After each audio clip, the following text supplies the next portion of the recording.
Cold Steel Bush Ranger. Got a funny name. I'm a Bush Ranger.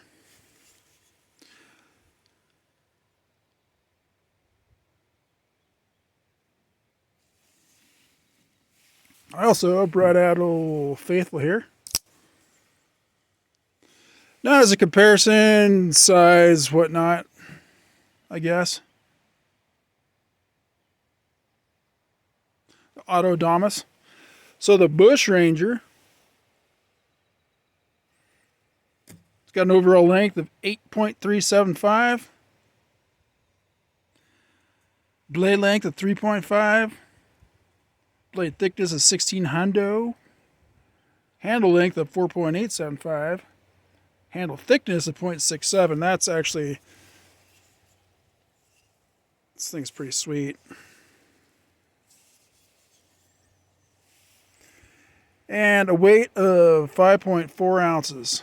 So I went ahead and pulled up some numbers on the Adamas too. So it's 3.8 inches blade length. A weight of 6.17. And the handle thickness of 6,500. So it's very similar. That's kind of, so the weight, blade length, handle thickness. You know, those are the numbers I thought were relevant to each other just for comparison. Because let's be honest, the Benchmade is twice the cost. Actually more than that. And it's got a much better steel and it's an automatic. But the Bush Ranger is very impressive. I got this thing and I mean, it's nice. It's light. Feels light. I guess it is. You know, 5.4 ounces, not like a super light knife. It's got the old remote pocket opener device. Remote opening device. I don't know who markets that term. I don't know if Cold Steel says that or Emerson, but that's kind of like misleading because if it's like a remote opener, wouldn't you have something away from it? Well, let's get to that. Thumb plate, baby. Way better, way cooler looking that Emerson thing that is super annoying. Because at least this one you could take off, it looks like. So my pants are all knackered out. Of course, I go to try it. It doesn't work.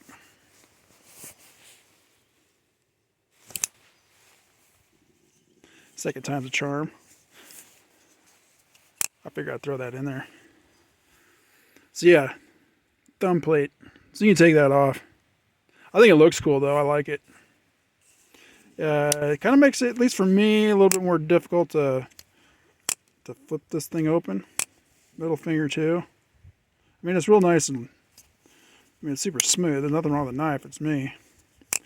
I imagine you can, there's a lot of that going. You can do that. Anyhow. Centering is not perfect, but there is a little bit of play there. See, the thing is, you open this up, no play.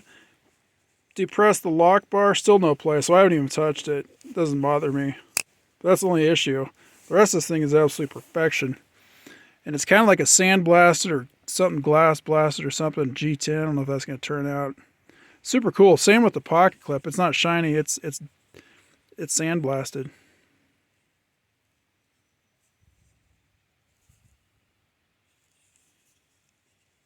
That back lock's kind of sharp. The flat here on the top of the blade sharp. One thing must be noted is how nice and thick that tip actually is. I mean, so it's a clip point, a badass clip point. What do they call that? A Worcestershire clip point? I can't remember. Some town in England. Steel Town. I wish I remember. I was making that up, that Worcester joke. But you can see it's got a funky grind to it. Unique. I should say not funky, but unique. Really good cutting geometry. Done a little carving with it. I was carrying it today. I've been out mountain biking. And I went ahead and stuck around to not only shoot this quick video, because it's been raining for the last 2 days. Finally it stopped, and I'm soaked. I'm just drying my gloves out. But I've also been shooting my 22 caliber Walther government model. Something unique about this gun, I highly recommend it. Super accurate. I guess they're the only one that can honestly do a 1-to-1 with Colt by license for the Colt 45 1911. I guess something like that. They're the only ones with the rights to do that. Anyway, thing is super accurate. I've been shooting at 15 good yards at like a 3-inch plate, steel plate.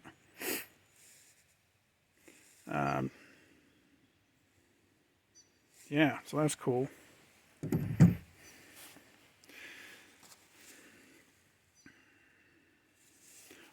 So yeah, so let's get the ergos on this thing first. I did see one video where a guy did mention this thing, this hump right here, didn't like it.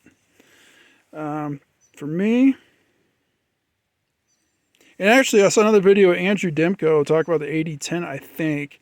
He was saying he doesn't like those forward finger choils because it just takes away from the blade. So he figures, you should just grab it here. Well, this is like a perfect balance of those two philosophies, because there is a finger choil, but you can see it doesn't affect where that cutting edge goes right up to the top here of the handle. You choke up on that sucker, super comfortable. This thing doesn't bother me. I reckon if it wasn't there, it would be no issue. But super good ergos on this thing. Nice, everything's nice and rounded. I guess the handle on the inside here is kind of sharp, but that's never really bothered me with any other knife in the past. It does kind of hit the pinky here a little bit.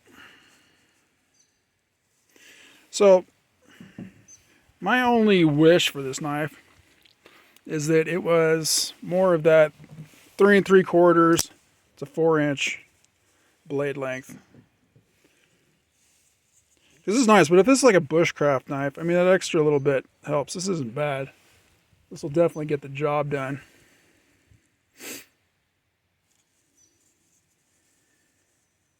For sure. A little extra. So I don't know if that's really coming out in the video, but anyway, that's it. Otherwise, perfect blade steel. I mean, I haven't sharpened it yet. Super sharp out of the box. All the other cold steel knives I've had that I have sharpened right up. Hold the good edge. Perfect heat treat. I mean, especially for the price. Because I bought this sucker off eBay, and I didn't even pay what you pay, like a normal retailer price. Or retailer price. I paid, less than that. So, it pays on these to definitely shop around. Same with that 80-15 I bought. I didn't buy that from a regular store. I bought off eBay. Brand new. So, made in Taiwan, of course. That's good though. Taiwan's a good ally. I mean, I'd prefer it be made in the U.S., but it's not. So, at least it's made in Taiwan. If it was made in China, I would not have bought it. So it's got that going for it. Triad lock, very strong, very secure, as always. But if you haven't picked, if anybody, actually you can post in the comments if you like, what your favorite cold steel is. And if you have this one, what you think about it. Because I think they really, I mean, that's why I like cold steel. Their designs are awesome. From the Recon 1, the Voyager, that SR1, the 80-15, I assumed the 80-10, and to this Bush Ranger. I also like that Fenwolf too. I got that knife. I don't really use it a whole lot, but I do have it. And one of my favorite steels is that XHP that Cold Steel used there briefly for a few years. But it did chip on me a little bit. I do have that Recon 1, and I've been trying to find that sucker. Every time I get a fire call, I end up throwing stuff, kind of cleaning off the shelves and stuff, so to speak, and I kind of misplaced it.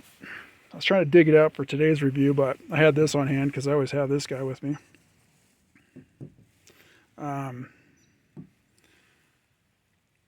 But yeah, I mean, this thing, if it kind of had that Recon blade length on it with this handle, man, it's not, I guess it's not that big of a deal.